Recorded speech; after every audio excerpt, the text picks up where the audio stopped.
You listened to him on the KVJ show for years. Every time he tried to talk sports, he'd get shut down. After years of begging, we finally gave in. Brought to you by Bremen Motor Cars and by Wellington Anti-Aging. It's Kevin's Other Show on 640 The Hurricane. Well, there we go. Exciting time of the year. It's almost here.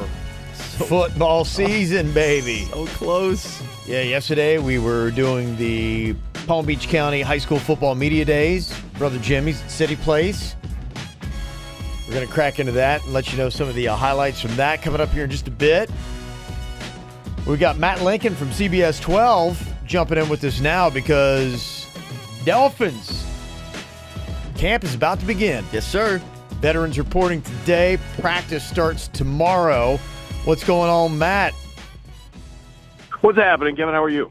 Good, buddy. Have you taken a little trip to Nova Southeastern today? No, I didn't go down today. Just getting ready for the whole thing to kick off tomorrow. Super excited to just have real football back in our lives again. What is I it? mean, if that's what you want to call what it is, the Dolphins. You know what? Honestly, when you've gone on this football drought, you'll take anything. I mean, I remember, I will sit there with such excitement and watch these preseason games, which half of the stars that you're wanting to watch aren't even playing in the first place, but you're just, so excited that football's back on. So just to know that they're in camp, I get kind of giddy this time of year. Now, what does it look like for somebody who hasn't seen the Dolphins camp? What do they pretty much do in the first couple of days? Well, you get there and you're just so excited to just kind of be there. There's lots of Dolphins fans that come out on the first day. People paint their faces, paint their chests, get all excited, and it's fun being out there the first day. It's probably the most fun day of camp because, like you said, there's just all this excitement around. You can go out and everyone wants to see what Ryan Tannehill looks like. How he moves coming off a knee injury, and people want to see what the players that haven't been around. Frank Gore is a future NFL Hall of Famer. What does he look like actually wearing his Dolphins uniform? You want to see all that kind of stuff, and it's exciting to kind of be one of the people that say you're the first ones out there because they only let 2,000 people in. Yeah, in fact, if you want to go, they start at 8:30, but you've got to go online and kind of reserve your spot. So it doesn't cost you anything, but yeah, you got to get on the list to do it. And they're going to have a practice coming up August 4th. It's going to be an inter-squad scrimmage at 11 a.m. at Hard Rock Stadium, but you got to jump online again, get on the guest list if you want to be a part of that. If you look at this season, there are a lot of people that are not giving the Dolphins a lot of hope. I was just watching Colin Cowherd, and he listed the 10 teams that he thinks are going to implode on that list. Oh. And down at 6 on his list, he's got the Miami Dolphins. And he cites, doesn't think the front office is any good. He doesn't know that Gase is proven. And a lot of people are questioning Ryan Tannehill. In fact, ESPN in their NFL Insiders poll, they ranked him as the 27th best quarterback in the league. That's rough. That is rough. Well, my first question would be how much of the Miami Dolphins has Colin Cowherd watched? And I would tell you that I bet you he's watched them play. He's never watched them play. I can tell you that almost without impunity that Colin Cowherd did not watch 1 second of Miami Dolphins football last year. So I'm not quite sure what makes him some kind of expert that he's going to be able to come on and say that he thinks the Dolphins are going to implode. There you we go. all have listened to Colin Colin Cowherd. We all know what he likes, and he likes front-running teams.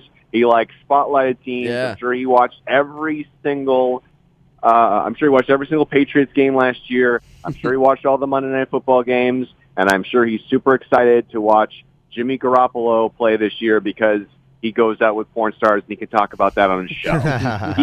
He's not interested in what the Dolphins are doing, and that's fine, And I don't think, certainly the Dolphins don't care. The Dolphins are.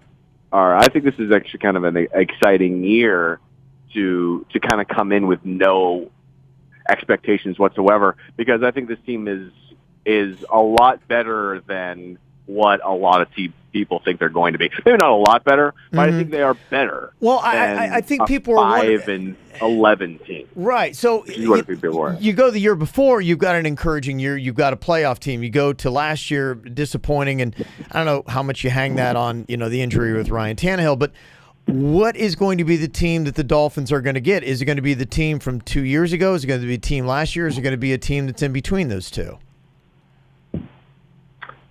I think it's probably going to be a team in between those two, but I think it's going to look a lot more like the team from 2 years ago. So, I mean, I get why people who aren't paying attention think the Dolphins are going to be bad, right?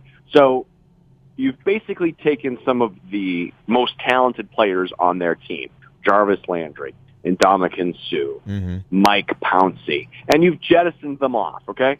So you say, well, how are they going to be better? I mean, Jarvis Landry got all this money. Look how good he's going to be. Ndamukong Suh is one of the best defensive players. Well, you know what? You can look at the numbers. Ndamukong Suh did not make the Dolphins' defense considerably better. Now, maybe he's considerably better than the guy behind him on the depth chart.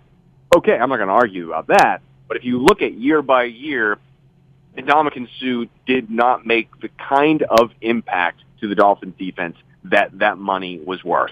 So getting rid of him was the right decision. They're better by not having Ndamukong Suh on their team. They're better for not having Jarvis Landry on their team. And they're a lot better by having Ryan Tannehill, who's been in this system for 2 years, who basically just – so, his first year, they went 10-6, and he barely knew that offense. And now he spent the past year just learning the offense. There's nothing else he could have done. He could do other than rehab his knee and sit there and learn the offense.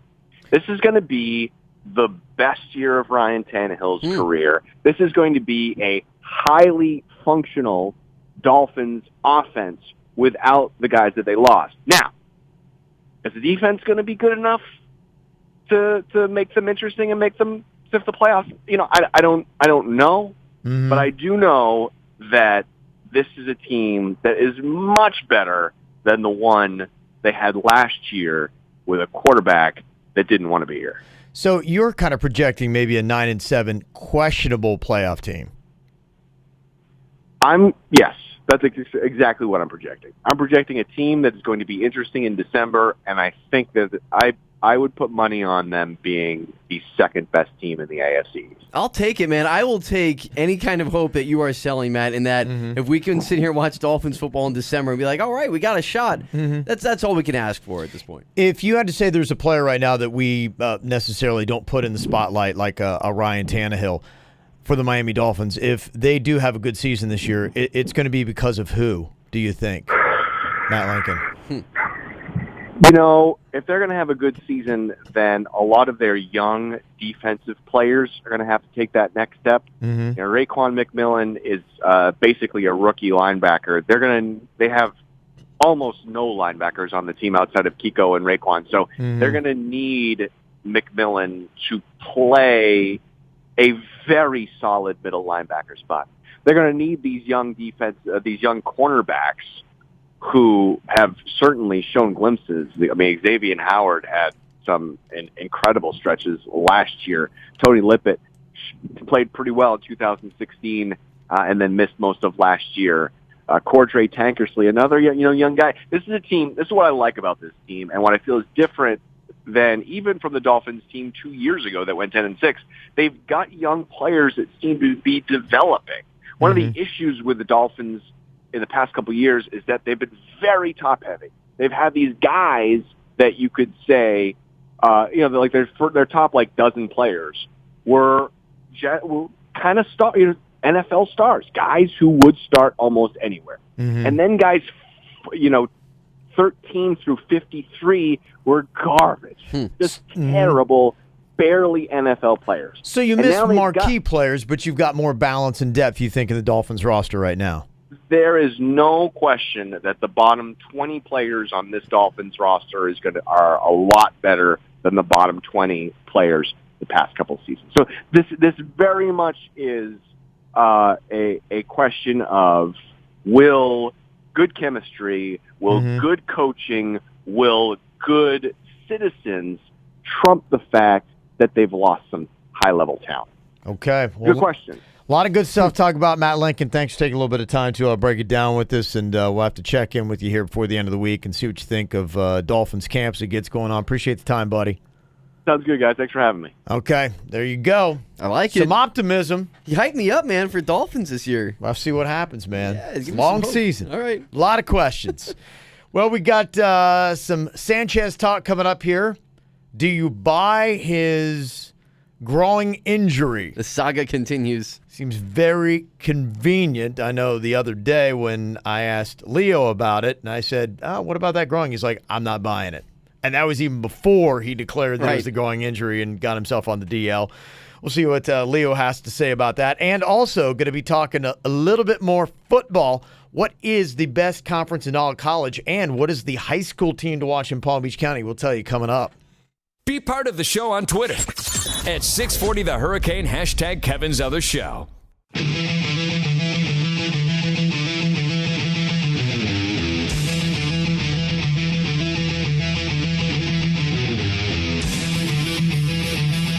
Well, I was watching a little bit of Big Ten Media Days. You know, I'm a Buckeye guy, and Urban Meyer is on the hot seat. Not a story he wanted to have break right before he had to go face off against the media. The media did not like his responses. If you've not caught up on the story, he had to fire his wide receivers coach because there's some questionable incidents about domestic violence in his past. People are questioning why he was on the roster or on the staff in the first place. Right. Because it goes back to an incident that happened when he was at Florida in 2009. Urban said he was part of that, said that there are some details people just don't fully understand, but there are some people that just don't like the way that Urban Meyer handled it, and the more extreme people are already calling for Urban Meyer's job. Of course they are. Of course they are. So that's one thing that he is dealing with today. When he finally got to talk about football, Oh, that. Okay. he was talking about things about who has the strongest conference in all of football discussion. We always have this time of year. Here's what he said. I can only give you the historical perspective from 2012 to 2018. It's not even close. The competitive level at the Big Ten Conference right now is as strong as I've ever been in any conference. Speaking particularly about the Big Ten East, it's the most competitive division that I've ever been a part of. Okay, that he's ever been a part of. That's saying a lot for him. And it's not like he was, coaching in Division III the past 20 years. Like, this dude has been SEC, winning national titles, Florida Gators. No, that's true. But, I mean, he's talking about the toughest division, that he's ever been a part of. And so you're looking at a lot of these conferences, and it's not the SEC as a whole, even when he was in it. It was the SEC East when he was at Florida. Yeah. I mean, that is the best thing he can compare it to. And so when he was winning his national championships, 2006, 2007, the SEC East, even then, wasn't what it was 10 years prior when Spurrier was head of it, and you had a very strong Tennessee team that in 98 won a national championship themselves. I mean, aside from that, there wasn't really another national championship contender in the SEC East. He's dealing with Georgia, and you had Mark Richt then. And yeah, they did some stuff, and there was a little bit of a challenge there. You had South Carolina. It was kicking around. I believe Spurrier was there when he was there. But, they just weren't able to get those top tier. And then Tennessee was down. Yeah. So, yeah, arguably, if Urban Meyer is saying that it's the best conference he's been a part of, then, yeah, I mean, you can look at it because he does. He's got some top-tier talent. He's got Ohio State, Penn State. Both those teams, I think, had the players and the capability to win the national championship. Penn State, yeah, they can be up there. And you're talking about last year, Ohio State was 12-2, Penn State was 11-2. Right. So, I mean, they're two solid teams. And you had 3 10-plus win teams when you throw in Michigan State that went 10-3 as well. Yeah, Michigan State is starting to come back. Yeah, but, you've got 3 tough teams, and then you start getting Michigan at 8-5, and then you really start digging down. Yeah, I mean, you don't want to look at the likes of, Purdue and schools like that in the Big Ten to make your argument. But I guess, it's kind of the same in all the different conferences, right? I mean, you have like your 3 or 4 top teams. That's it. And, the one that probably is the closest to the Big Ten East that has right now 3 top-tier teams. You've got the SEC West, Alabama that was 13-1 last year, national champs. Yeah. Auburn that finished 10-4. And then you got LSU at 9-4, Mississippi State also at 9-4. And then you got teams like Texas A&M that have potential that's going to be better this year, that way underachieved at 7-6 last year. And then teams that you never know. Ole Miss is not going to be there. They've lost some players. They've got some offense, but they don't have any kind of defense to keep up with anybody. Yeah, that program is kind of in disarray at this point. Yeah. I mean, they had their own scandals the past couple of years. So. And then Clemson plays, if you look at their division, you've got Clemson and Florida State. And with Florida State being a 7-6 team last year, you can't make that argument right now. But if both those teams are top tier like they could be, Clemson, Florida State, and then if you get lucky and have a Louisville or an NC State have one of those years, like last year, NC State was 9-4. Right. Oddly enough, you could say the Atlantic Coast Conference, the Atlantic side of it, might be pretty good.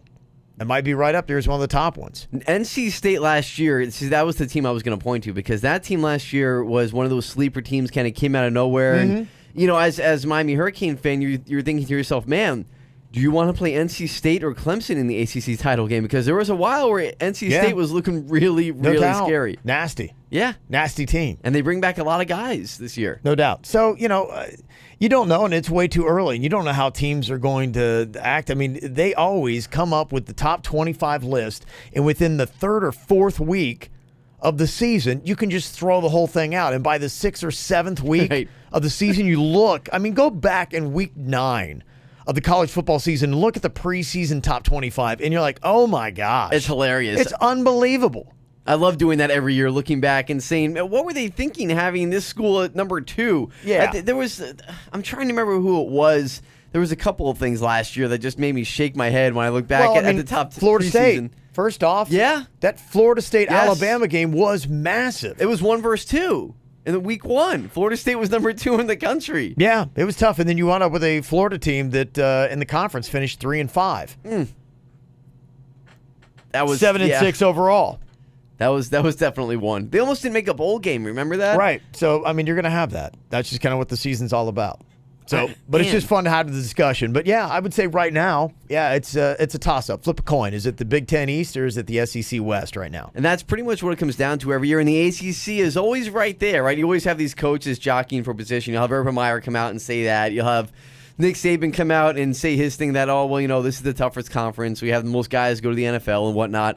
And then you still have Dabo Swinney and Clemson and Mark Richt in Miami, and they're hanging around. Yeah. The ACC, like we said, those fringe teams right now with NC State and Louisville, how are they going to be? Florida State, you would assume is going to be better this year. And I'll tell you right now, and I'm sure there's probably somebody that's screaming at the radio, and they're saying, hey, are you guys going to talk at all about the Pac-12? I mean, they're out there. They play at midnight. It's hard to watch. What can you know? But, you've got Washington and Stanford and Oregon. Yeah. All up there in the northern part of that. Now, I don't know that Oregon is going to be much, but I think if you look at Washington and Stanford, you've got 2 teams right there that maybe both of those teams, if they come out strong, either one of those could probably make a run. And I'm not sure if Utah, they play in the northern end. Utah is actually projected to be pretty good this year as well. Which is weird. I'm trying to figure that out as to why they're supposed to be good. There's another team actually as talking about the ACC that's they're projecting to be like that sleeper team, Boston College. Yeah, Boston College. Well, they've got a running back at Boston College that they think is going to be up for the Heisman. Right. This is one of those teams that have come out of nowhere. The quarterback is supposed to be great. Yeah. You have a couple of things that watch out for Boston College. Got a couple pieces, so you never know. Yeah, and that's what always happens, right? That team you don't expect, and the teams you do fall off. And then Washington, like you said, Washington. Well, we'll give some love out west. Washington and Stanford have been out there the past couple of years in playoff contention. But there's just always something that happens with those teams where you're like, it does, yeah. And then they end up losing that big game, that night game where they're in prime time. They lose to USC or. But at the end of the year, we could be having the discussion saying, the Pac-12 North is the best conference, best division in all of college football. Could be. Sleeper Sorry, conference. Urban. Well, if you're talking about high school football, yesterday we had our high school media days at Brother Jimmy's. Thanks great. So much to Dave and Tiff over there. Yeah, it was fantastic. Got a really good preview and got a pretty good understanding of the teams and what you're looking at. And it looks like Dwyer High School, again, is going to be at the top. Now, they finished 11-3 last year. They lost right there in the regional semifinal to Doral Academy, 6-5. Didn't have the offense they wanted. Their defense is stout. Looks like they're going to be good, but they're adding some other pieces. They think the offense is going to be better. In fact, they're looking at the roster they got at Dwyer this year, and they expect them to be as good as they were in 2009 when they won a state championship. Man. So they're saying that that's it. Okay. The defense only gave up 9.3 points per game last season. Man, that's like 85 Bears. Yeah. And Jeez. they picked up some, too, because they got a couple Oxbridge transfers. Oh, okay. So they only beefed up. Now, this is what's crazy. They open up with a murderous schedule. Dwyer opens up with Palm Beach Central, went 9-3 last year.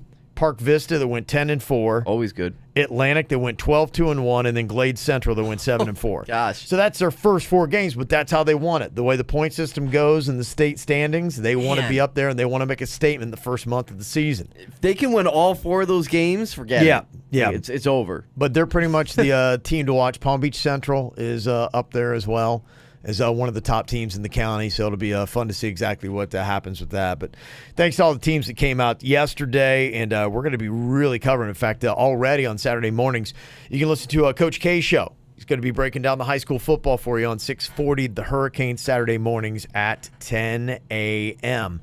Coming up here in just a couple of minutes, the Marlins are ripping off the Miami Hurricanes. And is it a good thing or not? We'll discuss next. It's Derek Jeter's favorite sports show, just like Derek Jeter is Florida's favorite owner. Kevin's Other Show on 640 The Hurricane. So the Miami Marlins are ripping off the Canes. A little bit. Not even a little bit. I don't even think they're like trying to hide it. They completely stole it, yeah. Completely stole the turnover chain that the Miami Hurricanes use on defense for interceptions and turnovers. But obviously in baseball, it's not going to really have the same effect. So what they have is a big old Gotti chain. In fact, I would say it's bigger than the turnover chain that the Canes have. Yeah, it's huge. Now, they call it the JDF 16 MVP chain, and it's given to the best player of the game in honor of Jose Fernandez. And that's what makes this tough for me, because obviously they stole this from the Hurricanes. Yeah. But, I mean, can I really be angry? Because now they named it in honor of Jose Fernandez, and it's just like, oh, all right, well, I guess you can have it. You can do your thing because it's, it's nice. It's a nice gesture. Well, it's something that's fun. Yeah. I know if Ricky Bobby were here, he would be arguing and not be too happy that there's anything honoring Jose Fernandez. That's true. After the way he went out and saying, look, he would have been murder, would have been on, would have been in prison, and here we are honoring him with the chain and this and that. But, the players are going to say he made a horrible decision, and they're going to remove that night from him, and they're going to remember what he did on the baseball field and not what he did in his own personal life. Fair or not, I don't know, but it's something they're using as a rallying cry. And it worked. Game 1, they bring out this MVP chain, and the Marlins beat the Braves, who had whooped them the night before 12-1. They beat him 9-3. Starlin Castro is the first recipient of the chain, and it's really well done. I mean, I don't know how much money they spent on this thing, but it is a big old Marlins logo, the big old M. Right, all the colors in it. Got the Marlin right on it. I mean, it looks amazing. It's like the size of, if you put it up against a grown man's chest, it's the size of someone's chest. I mean, this thing is huge if you haven't seen it yet. Well, I think you got to motivate this team somehow. This is going to be a team that's not going to make the playoffs. Yeah. They realize that they're probably going to see Starlin Castro himself, who got it, is probably. It's a good point. Doesn't have many more chances to put it on, so he might as well get it and enjoy it while he's got it. Yeah. This is a team that's building for the future, so why not have some fun? I mean, you look at the Marlins, you look at what they're drawing, and you look at the success of some of these minor league clubs, and I'm like, why not steal some of the gimmicks? If that's all you do, gimmicks to make it fun, and the baseball's secondary for the Marlins, it already feels like it is. Oh, absolutely. I mean, we talked about this. I mean, we've talked about it a lot, actually, with teams like the Jumbo Shrimp and the Baby Cakes and the Savannah Bananas. Yeah. The Macon Bacon. They're doing all these different promotions and playing in kilts and having, Millennial Night, right? Millennial Night, just did that so all these things are fun, and it gets publicity, it gets people talking about it. So why not? And I don't know why the Major Leagues has to be above it. Right. I mean, if you're the Yankees or the Red Sox, you don't need it. If you're the Marlins, you do. You're basically a farm club. So go on ahead and Ratchet up the gimmicks, baby. Shoot somebody out of a cannon into the scoreboard. Why not? I don't care. Maybe Whatever one you of got to us. do. Do something. Whatever works. Want to give a shout out to Palm Beach Gardens 12U baseball team. They just made the Cal Ripken Little League World Series in Alabama. It's awesome. In early July, they became the state champs, and just this last week, they beat the Virginia state champs to win the Southeast Regional Championship. And then on Tuesday, they're going to be facing teams from all over the country and a team from China. Really? Yeah. They're getting in the big time now. Getting into the big time. They got a GoFundMe page because, you know, they ain't cheap. Take a team over to Alabama and do all this kind of stuff with hotel and meals and all that kind of stuff, travel expenses. So if you love supporting local Little League stuff, do it. I mean, I remember, man, how long has it been? Do you remember when Boynton Beach was in the Little League World Series? I mean, they were on ESPN. I think they went all the way and played Japan, right? And then lost in the actual Little League World Series? Yeah, they went, I'm not sure if it was in the championship, but they did go very far. Well, I thought they lost to Japan, so it would be, right? So, yeah. I mean, when you're playing Japan, that's usually the who final. Always wins. Yeah, always, of course. I mean, you're right there. I think that was it wasn't that long ago, like 5 years ago, maybe 4 or 5 years ago. Yeah. Because that was a big deal. No, it was longer than that. Was it longer? The Boynton Beach, yeah, because I was relatively new. In fact, I would say it was 15 years ago. No, really? Yeah. All right. Yeah. Okay. Is this going to be another Frank Stallone moment like yesterday? Where you're just completely... just totally wrong about Frank Stallone doing songs from Rocky, which I'm pretty sure I'm right about this still. I know he had a hand in some songs in Rocky 3. I'm not imagining this. He might have been on the soundtrack, but yeah. I think this went down in 2003. No way. On the 15 dot. years ago. Yeah. Wow. 2003. Man. Why did I think it was only 5 years ago? Again, it's another Frank Stallone moment for me. You're not the stat guy on the show. No. Yeah. No, I'm not. Not going to be your thing. It's all right. Yesterday, we talked a little bit about Gary Sanchez. And Leo, our boss and resident Yankee fan, was not happy with the game that he'd had, and neither was any Yankee fan that was out there, where Sanchez did not hustle on a ball that he should have had catching, didn't go after it. The player for the Rays from second base scores. Then at the end of the game, he has a chance to make it to first and not get thrown out on a double play, which would have scored Aaron Judge, would have tied up the game instead. Because of his two plays with the lack of hustle, they wound up losing 7-6. And I mentioned that because Leo was just blasting him yesterday. And I said, dude, I have a feeling, man, he has had some kind of growing injury. You did say that. This is what's going to come up. And he's like, I don't care. That's no excuse. He said, because, remember Leo's exact words, if you're hurt, if you can't play, don't play. Right. That's it. Don't put yourself in the game. We're going to be okay, because if you are going to cost the team, don't play. So it's still on you. It's no excuse. And it doesn't seem like a lot of people are giving Gary Sanchez any love. They put him on the DL for the growing injury. Oh, interesting. I love it. Do you buy this move? No, I don't think anybody is. You know, and it's interesting to see, you know, what Aaron Boone is saying about it. You know, he admitted that, yeah, you got to play, especially at that point of the game, harder, and you got to give us more, because Leo was really giving the stank eye to Aaron Boone, too. The fact that he didn't seem to be managing in that game and hasn't really managed all season long. And when they asked him about any kind of discipline for Sanchez, Boone said, I was prepared to kind of handle it between him and I. And he said, look, I think he really cares about what he's doing.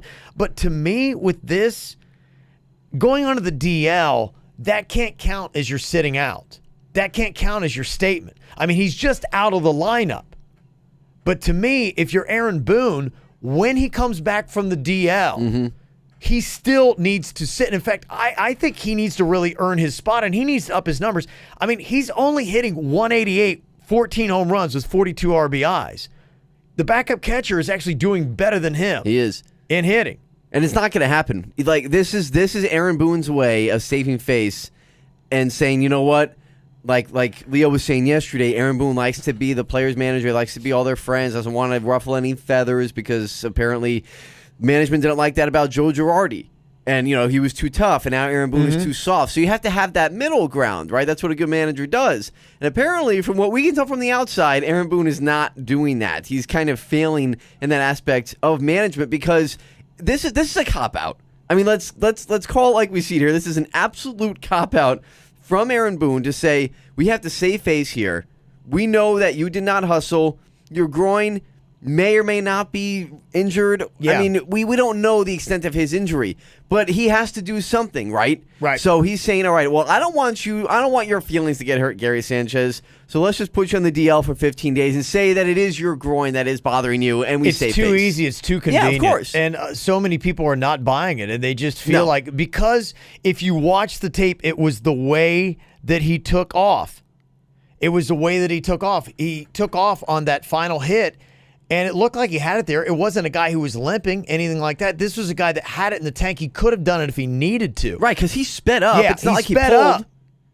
Exactly. So, I mean, it looks bad, the way that he went after it. He had that gear. He just chose not to do it. And like Leo said, if you, even on that first pass ball, that's when you take yourself out and say, Coach, I can't go. I am costing the team, and I'm going to cost you more, which he did if he didn't take himself out. So to me, I think it's a disciplinarian issue, and you got to send a message to the players. Say, look, if you can't go, you got to go on the DL. They should. You either give everything you've got until you blow it out, or you need to sit and rest on the DL. Don't even come in and try to do it. Yeah, they should, but they won't. And then look what happened. The Yankees win. They beat the Rays, and the Red Sox lose to the Orioles. Ah, there you go. Which Leo said that there's no way the Red Sox are going to take care of the Orioles. So everything worked out for the Yankees yesterday. Don't know if you saw the ratings on the All-Star game, but they're down to a record low in viewership. Ouch. Hit the basement. So you got attendance down 5%, and you just hit a record low in viewership. Man, we can do a whole show, and we have kind of done it in the past about what is wrong with baseball and what they can do to fix it. It's just, when are they going to wake up? Yeah, continual problems. Coming up here in a minute, D-Wade. Is he going to be a part of the Miami Heat next year or not? Or is it possible he could be playing for another team and not the teams you might be thinking? Wade. There's an offer on the table. I'll explain to you next. Can't wait to break down last night's game? Yeah, not. It's Kevin's Other Show on 640 The Hurricane.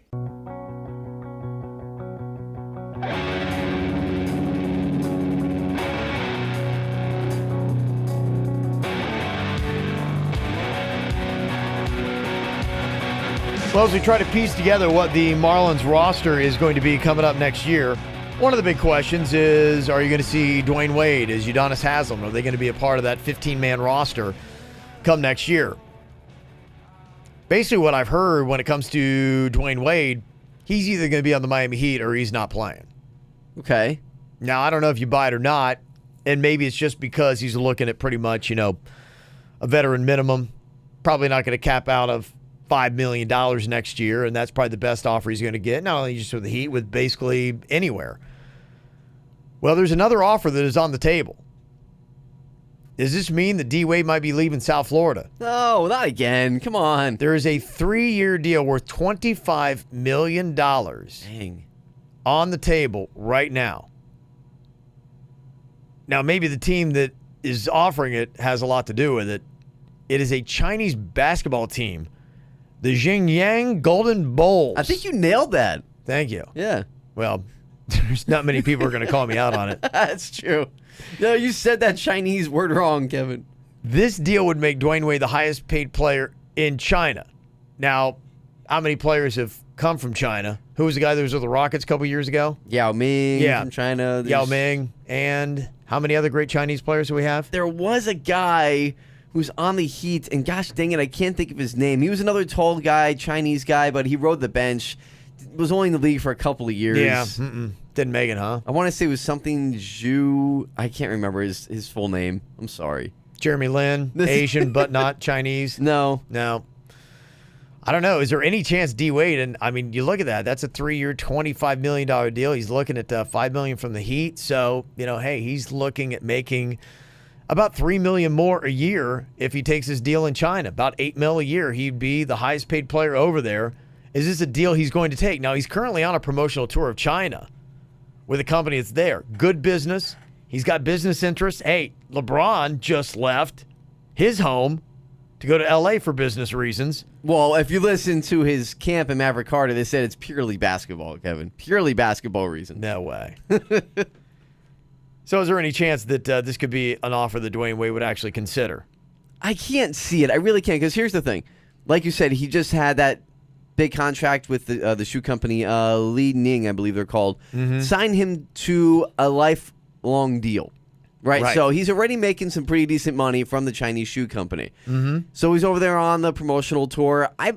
For me, I feel like this is more of a promotional, I don't want to say stunt. I'm going to call it a stunt. I think this is kind of like a serious offer from the Chinese team, but they also know in the back of their heads that he's probably not going to play here and move his family out to China, and he's at the end of his career, may not even want to play basketball anymore. So let's at least offer him a contract. Right, and they're offering him a 3-year deal. He's, 36? So that would be he'd have to play till 39 in China. I mean, it could be something, it'd be fun maybe for a season, but year 3 when you're 39, your knees really hurt. You're like, what am I doing? Right, what are you doing? And then you're going back and forth between the U.S. and China. That travel is just... He's got kids. Right. Are his kids going to want to uproot and head to China? Probably not. Especially with their age now. They're getting towards that middle school, high school age, one of his sons. So still put your money on Heat or not. Yes, I think so. It's more of a promotion to get the attention for the shoes. Now, there needs to be more transparency with how they are doing the anti-doping tests in tennis. Serena Williams is once again criticizing the frequency in which she's selected for these tests. Sent out another tweet, hey, guess what? They're back again. This is such garbage. Now, there was this report. We just talked about this last month right around Wimbledon, right? Right. It came out in Deadspin, said that Serena Williams has been checked 5 times in 2018. That was by June, right around Wimbledon. They say that was more than any other U.S. woman and men in the sport. Right. That was the claim. Now, is there a big disparity? And this is why there's got to be transparency, because who's getting checked and how frequently? And if Serena Williams is right and she is getting checked a lot more than anybody else, why? Is it because of her age? Because she just had a baby? Do they think just with her dominance in the sport that there's got to be something at this age that's helping her achieve that status? Or is Serena Williams just, to her, it feels like she's being tested a lot, but she's being tested as much as anybody else? Now, they said in the Deadspin article that she's being tested more than any other U.S. woman and man in the sport. But right before Wimbledon, Roger Federer said that he's been tested 7 times already this year. She was at 5, I think? Right, 5. So, and then now at the this same one, time, he's saying 7. Now, he's 36 years old. So they're right about the same age. So is it something where they're saying, okay, we've got a man and a woman both playing the sport, when before in tennis, I mean, that's ancient. That's beyond ancient. I mean, you weren't seeing players well into their 30s that were winning major tournaments. And are they saying, okay, what's going on with this? Is it just the training, the diet, or is there some other kind of synthetics that are taking play in this? And look, Serena Williams may totally have a reason to be upset. She may have legit beef in this. But without transparency, without somebody publishing and saying, look, here's who we've tested and here's how many times, you can't say. Right. I mean, no, it's true. And this is now number 6. So it's almost, she's being almost tested once a month at this point. Sure. But is that extreme, or is it just more extreme now? And do they have a policy where after a certain age, they start testing more frequently? Because who is more likely to use? Older players. Right. Older athletes. Right. And then we don't know that answer. Something like that, because HGH is great for recovery. It's great for longevity. It's great for helping you overcome injuries. Who's going to get more injuries? Somebody that's a little bit older. But you see, think of it. I think of it this way: you weren't hearing about these complaints from Serena before she had her baby. She was winning majors. I think she had won 4 out of the past 5 majors before she went and took her leave. And it's not like, she was 34, 35 at that time. So there's not that much difference. Why weren't they testing her once a month then? Why all of a sudden now? Because she's coming back from having a baby, and because she's a little bit older and she still looks really good out on the tennis court, all of a sudden she's getting tested like this. It's strange. And she's saying it's, discrimination. It doesn't. Discrimination doesn't have to mean because of the color of your skin. It could mean your age. It could mean your sex, your religion, whatever it may be. And maybe in this case, maybe it is some type of discrimination in this case. There's because of her age, or because they're saying there's no way that a woman who just had a baby should be playing like this. Is it discrimination, or is it sensible if you're tennis and you're testing older players more frequently? Is it? I mean, to me, if that's just something that you set up, It could be part of the guidelines. I mean, right? If you yeah. set up the guidelines, but here's the thing: this is why you need transparency, Right? Because if you set up guidelines that are not looking at, your gender, looking at your race, is it fair to drug test by your age? To me, I almost think you can make an argument that it is. I think, yeah, look, if you come out, like you said, if it's made public, so that way it's not a bad look. If you say, look, this is our guideline that says once you hit over, say, the age of 35. You are going to be tested 10 times a year. Then that would be fair. Right, but without transparency, you don't know. Right, then it just looks shady. And if they did release this, and you see that all the other greats in tennis in the top 20 right now have been tested twice this year, and she's on 6, then you're like, okay, why? Right, exactly. And that's what we're seeing. We are seeing some of the other players, maybe, okay, yes, they're not as old as her, but they are not being tested nearly as much as she is. Yeah. And that's what it is that kind of makes her scratch her head about all this. Yeah.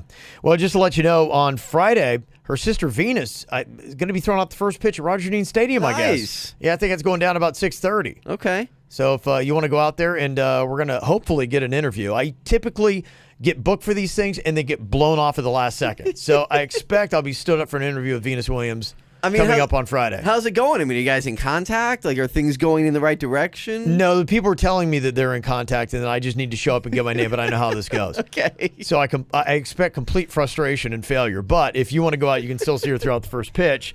That's going to be Friday, Roger Dean Stadium. Well, you can check out this show. We are on YouTube. Just go for the KVJ Show, and you'll find Kevin's Other Show under there. We also have our own podcast at Kevin's Other Show, and you can follow us on Twitter as well. You listened to him on the KVJ Show for years. Every time he tried to talk sports, he'd get shut down. After years of begging, we finally gave in. Brought to you by Wellington Anti-Aging. Low T? Go to WellingtonAntiAging.com. And by Bremen Motor Cars in West Palm Beach. A world-class experience. Shop BremenPorsche.com now. It's Kevin's Other Show on 640 The Hurricane.